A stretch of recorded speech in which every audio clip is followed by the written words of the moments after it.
So lately I have been playing this fun game in early access made by a team of 3 fellas called Shieldwall. And I have to say I have been having a lot of fun allowing me gather the important information to make a review of the game in its current status, telling you about the good, the bad, and help you make a better choice if you should give the game a chance or pass it for one of the many other titles in early access. So Shieldwall is a third-person capture flag simulator where using strategy after getting to know a couple of the basic in-game mechanics will allow you to keep facing off against more and more challenging scenarios, and I mean catapult difficulty scenarios.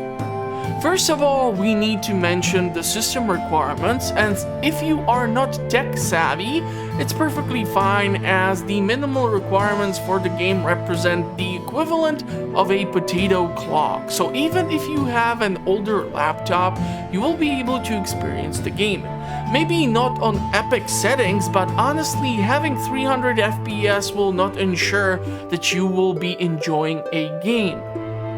But if you decide to get this, currently you are looking at a campaign with 13 missions available for you to tackle, playing as Caesar himself during his career as he fought many enemies of Rome, which at one time he was considered himself.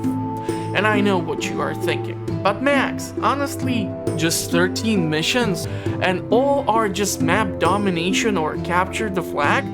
Yes, that is one of the negatives. However, for you to utilize the in-game mechanics and invest into the tech tree, this makes sense as by holding more of the map, you will be able to generate more gold, which is used for either upgrades or for recruitment of the units. On top of that, except of the campaign, you have the battle mode, which is locked behind you successfully defeating enemies in the campaign. And once you do so, you will be able to experience the map versus the AI, where you will be able to tackle the difficulty, as this is one of the shortcomings of the game. If you are playing the campaign, which is getting updates by the developers, you are only able to choose between easy or medium difficulty, and I do not care what you say, I dare you to keep dodging catapult shots at the Battle of Dyrrachium, and we will see if harder difficulty is necessary.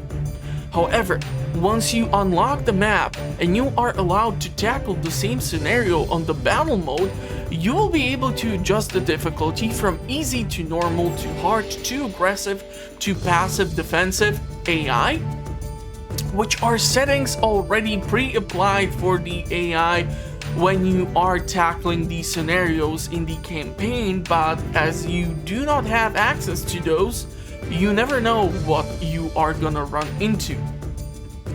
Also, if you are not a fan of red color, as during the entire campaign you will be red, and I remember when I was much younger and I played Age of Empires 2 for the first time, I was always blue and the enemy was always red, so this was for me before a long time quite an issue, but right now I do not mind, so just letting you know. Okay, so great thing is that you will always be in the heat of the battle and you will have to participate with your own army, and the army will play a supporting role to achieve victory, and you will have a couple of units to choose from. Defenders, militia, spearmen, legionnaires, and then there is the flag bearer or the sign bearer or praetorian, who you cannot really recruit yourself. You can only unlock him and then make sure that if he dies he will have shorter respawn time, which will give your army boosts and bonuses. From my personal experience, the only class that is really not worth investing into are the spearmen, which means if you want the better trained and armed legionnaires, you will need to fork up 200 gold in each scenario, as they are necessary research step before you get to your more senior units. The enemies have the same units, it will just depend on which region you are battling, as their look will change with the region, and I do not care what you tell me about the Vercingetorix or any of the Gauls in Shieldwall with that mustache look like the guy from Pringles can. Learning how to use these units and which strategies to apply will take your time, as I have to admit myself that despite investing time into the game, I still am learning things about it, which makes it still fun to experience. Cleaning up from my desk all the hair I pulled as I rage quit over some stupid mistake I have made, and I'm sure you might have the same experience. Okay, so now for the less pleasant part of the game. Your unit capacity is set to 25, and I do not have a proof yet, but I swear to God I believe the AI is able to recruit more units, which adds to the overall challenge.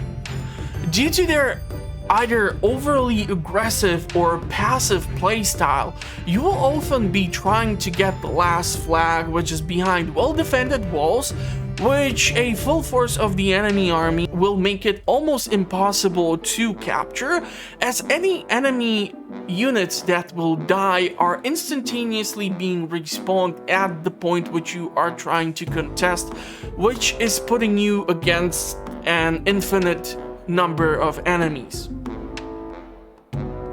Now, I have already mentioned Battle of Dyrrachium, but I need to talk about this, as the artillery in this game is at times laser pinpoint accurate and mostly will focus you, ignoring the enemy, causing more rage quit scenarios or just general frustration.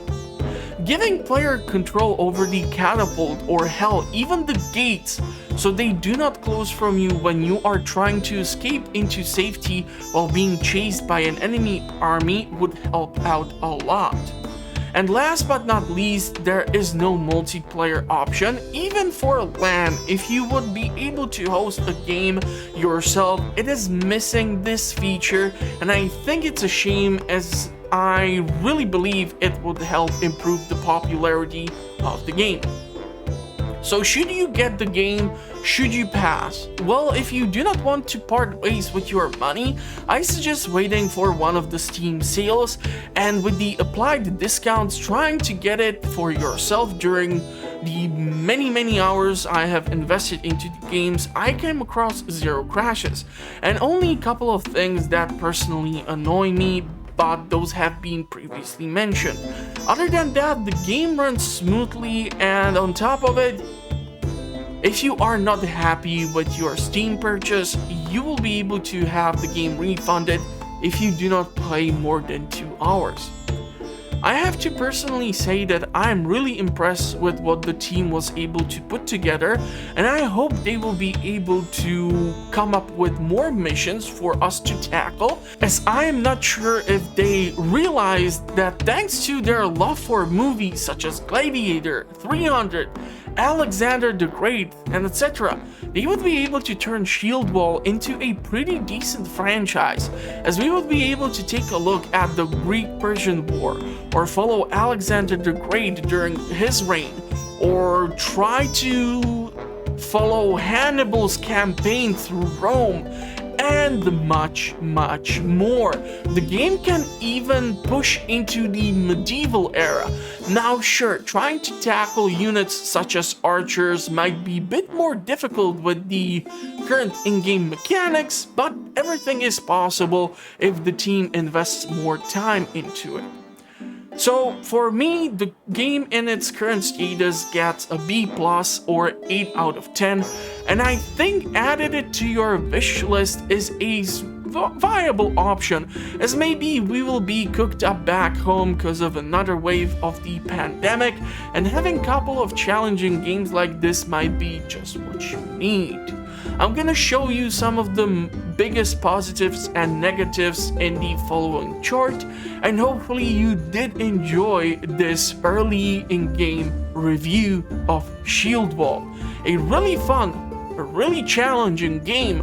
where you will have lots of fun.